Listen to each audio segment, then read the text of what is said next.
बिस्मिल्लाहिर्रहमानिर्रहीम।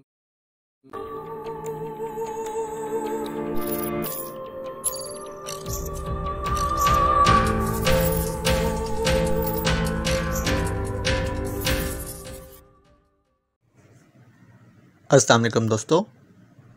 Top victory Imran series novel by Mazhar Kaleem MA। अगर आपने अभी तक हमारे चैनल जासूसी दुनिया को सब्सक्राइब नहीं किया तो सब्सक्राइब करें और बेल आइकन पर क्लिक कीजिए।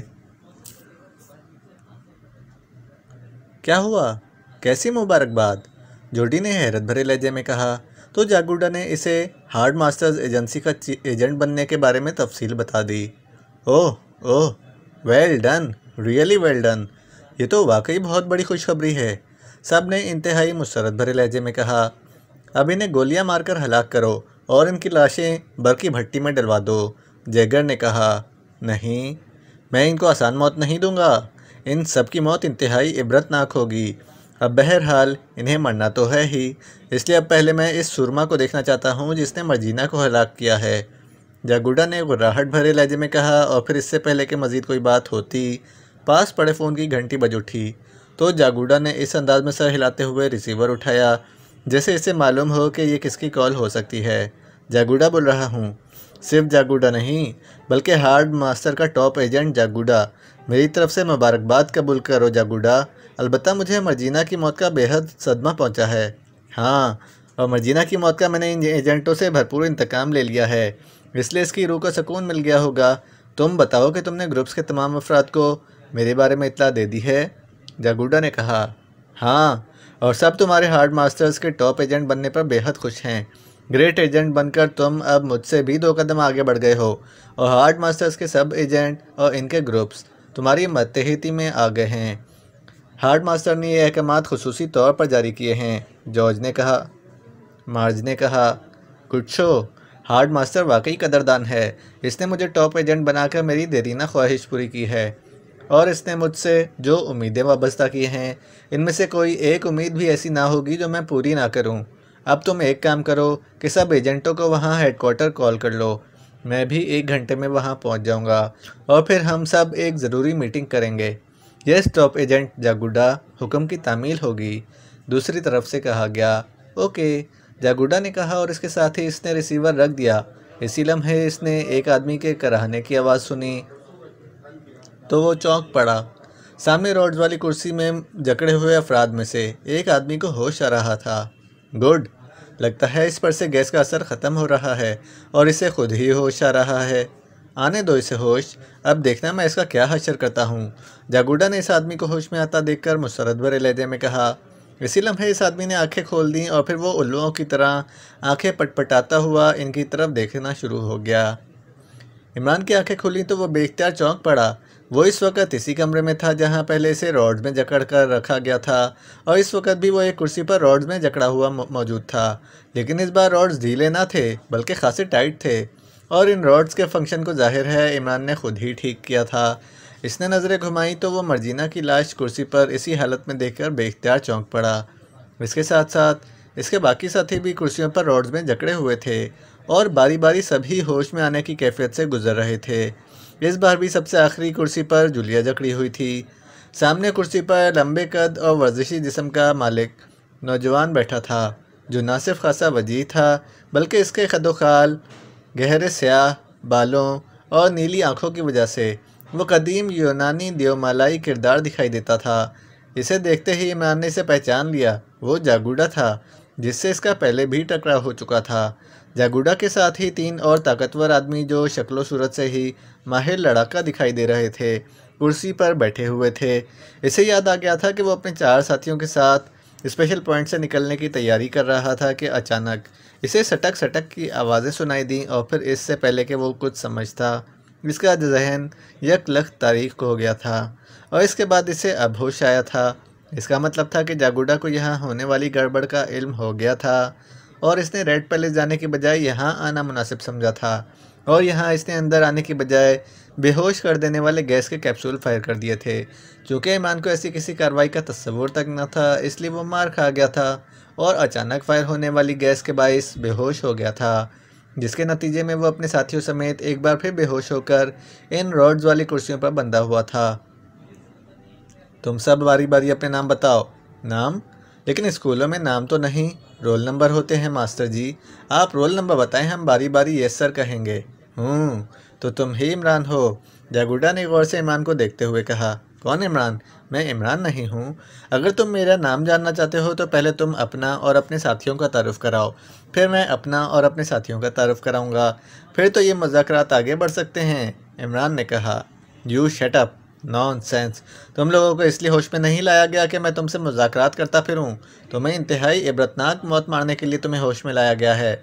मैं इस वक्त इबरतनाक मौत के बारे में तफसील बता दूं ताकि तुम अपने अंजाम के लिए तैयार हो जाओ। मेरा नाम जागुडा है। पहले मेरा अपना ग्रुप था, लेकिन अब मैं हार्ड मास्टर्स का टॉप एजेंट हूँ।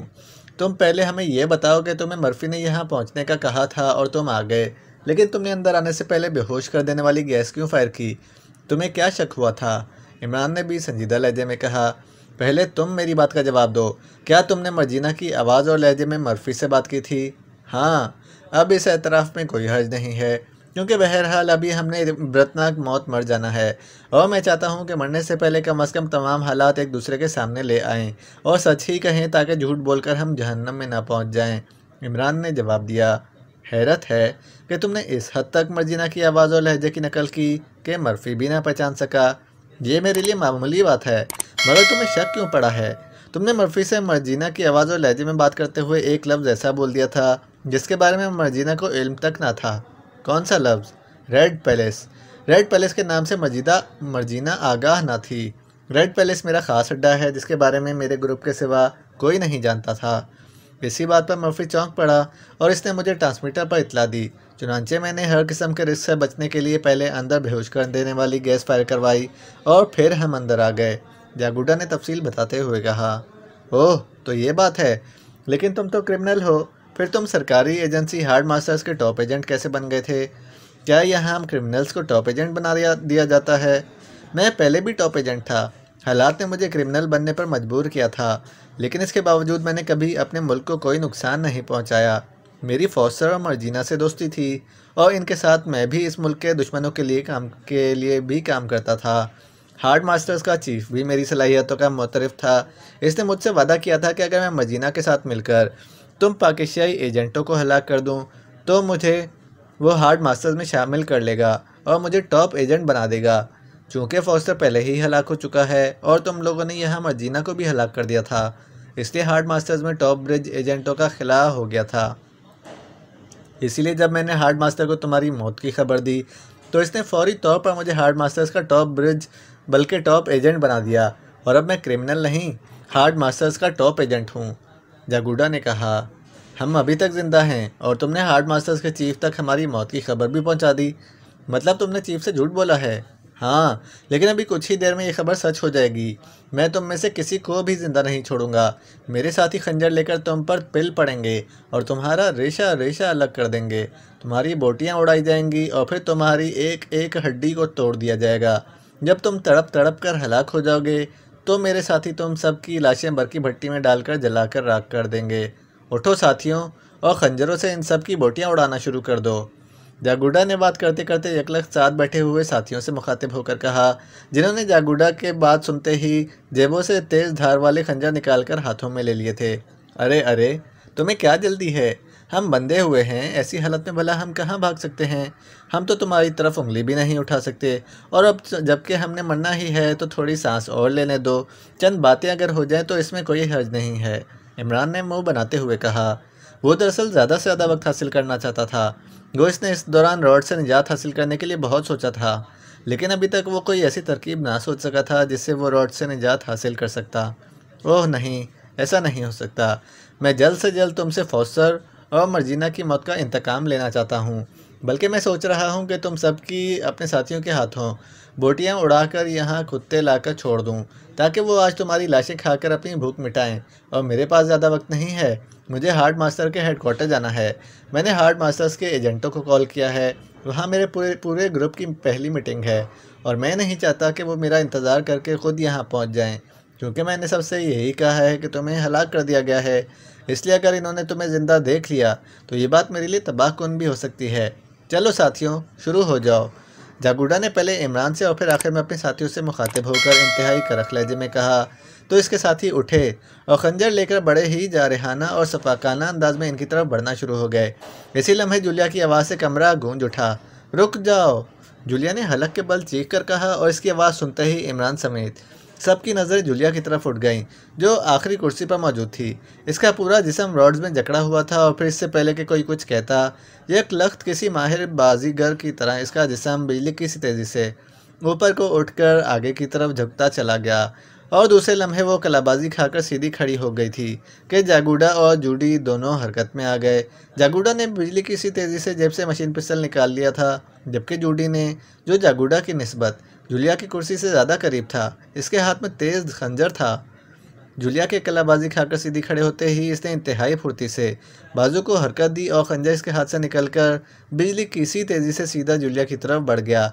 लेकिन दूसरे लम्हे इन सब के चेहरों पर यकलख्त इंतहाई हैरत के तासुरात उभर आए जब इन्होंने खंजर को जूलिया के पैर की ठोकर खाकर फ़ज़ा में बुलंद होते और फिर दूसरे लम्हे जूलिया के हाथ में आते देखा। ये वाकई जूलिया की बेपनाह महारत ही थी कि इसने उछल कर मखसूस अंदाज में अपनी तरफ आने वाले खंजर को इस अंदाज में जूते की ठोकर मारी थी कि खंजर हवा में उछला और घूमता हुआ जैसे ही नीचे आया, जूलिया ने उछलकर फ़ौरन इसका धस्ता थाम लिया। ये देखकर इमरान के लबों पर हल्की सी मुस्कुराहट रेंग गई थी, क्योंकि इसे मालूम था कि जूलिया ने इस फन में बाकायदा महारत हासिल की हुई है। और फिर इससे पहले कि कोई हरकत में आता, जूलिया का बाजू घूमा और दूसरे लम्हे कमरा यकलख्त जागूडा के हलक से निकलने वाली चीख से गूंज उठा। जूलिया के हाथ से निकलने वाला खंजर जागूडा के इस हाथ पर पड़ा था जिसमें इसने मशीन पिस्टल संभाला हुआ था और खंजर लगते ही मशीन पिस्टल जागूडा के हाथ से निकलकर दूर जा गिरा था। इसी लम्हे जूलिया उछलकर साइड पर हो गई और एक खंजर ठीक इसके करीब से गुजरता चला गया। ये खंजर रॉस्कर ने फेंका था। जैसे ही जागूडा के हलक से चीख निकली, रॉस्कर बिजली किसी तेज़ी से मुड़ा और इसके साथ ही इसने जूलिया पर खंजर फेंक मारा। जूलिया ने खंजर से बचने के लिए छलांग लगाई थी। जूलिया साइड में हुई ही थी कि तीसरे आदमी ने भी बड़े माहिराना अंदाज में इस पर खंजर मार दिया। जूलिया ने अपना जिस्म पलटाया, लेकिन इस बार खंजर जूलिया के कंधे से रगड़ खाता हुआ गुजरा और जूलिया ने, जिसने उछलकर बचने की कोशिश की थी, यकलख्त उछलकर साइड पर जा गिरी। इसके मुंह से हल्की सी सस्कारी निकल गई, इसके कंधे से धुएं खून की धार निकल गई। लेकिन जूलिया नीचे गिरते ही किसी स्प्रिंग की तरह उछली और इससे पहले कि कोई और कुछ करता, जूलिया किसी खुलते हुए इस ताकतवर स्प्रिंग के मानंद जूडी से टकराई और वो चीखता हुआ नीचे गिर गया। जूलिया बीच से टकराकर नीचे गिरी, लेकिन इसके जिस्म में तो शायद बिजली सी भर गई थी। वो इस तरह उछल कर खड़ी हो गई थी जैसे फर्श में कोई खला बना हुआ हो और इस रबड़ के खला में फर्श ने पूरी कुव्वत से इसे ऊपर की तरफ धकेल दिया हो। लेकिन इसी लम्हे जैगर ने भारी भरकम मुक्के का भरपूर वार जूलिया की गर्दन पर किया। अगर ये वार दुरुस्त तौर पर पड़ जाता तो यकीनन जूलिया की गर्दन की हड्डी टूट जाती, लेकिन जूलिया के यकलख्त उछलने की वजह से जैगर का वार इसकी गर्दन की बजाय इसके बाजू पर पड़ा और जूलिया को एक लम्हे के लिए तो यूँ महसूस हुआ जैसे इसके बाजू की हड्डी टूट गई हो।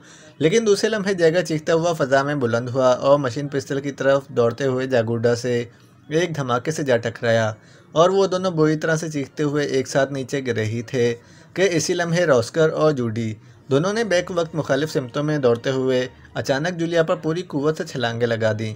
लेकिन जूलिया अब संभल चुकी थी, इसलिए वो बिजली किसी तेज़ी से उछलकर एक तरफ हट गई और वो दोनों जो मुखालिफ सिमतों से जूलिया पर छलांग लगा रहे थे, यकलख्त पूरी कुव्वत के साथ एक दूसरे से टकरा गए और इन दोनों के हलक से निकलने वाली चीखों से कमरे की फ़ज़ा गूंज उठी। जूलिया जिस तरफ हटकर आई थी, इस तरफ रॉस्कर के हाथ से निकल जाने वाला खंजर पड़ा हुआ था और फिर इससे पहले कि वो चारों संभलते, जूलिया ने जंप लगाई और नीचे गिरते ही इसने यकलख्त खंजर उठाया और जिम्नास्टिक का बेहतरीन मुजाहरा करते हुए उठकर खड़ी हो गई और फिर कमरे में इन चारों के हलक से निकलने वाली चीखें गूंजने लगीं। वो चारों तेज़, फुर्तीले और मार्शल आर्ट में माहिर थे, लेकिन जूलिया के जिस्म में भी पारा दौड़ने लग गया था और फिर चंद लम्हों में ही वो चारों फर्श पर बेहोश पड़े हुए दिखाई दे रहे थे। जूलिया ने इन पर जिस तेज़ी से, फुर्ती और महारत से खंजरों के वार किए थे, इनके लिबास फट गए थे और इनके जिस्मों से खून निकल रहा था। जूलिया ने खंजर एक तरफ फेंका और दौड़कर इसने जागूडा के हाथ से निकल जाने वाला मशीन पिस्टल झपट लिया।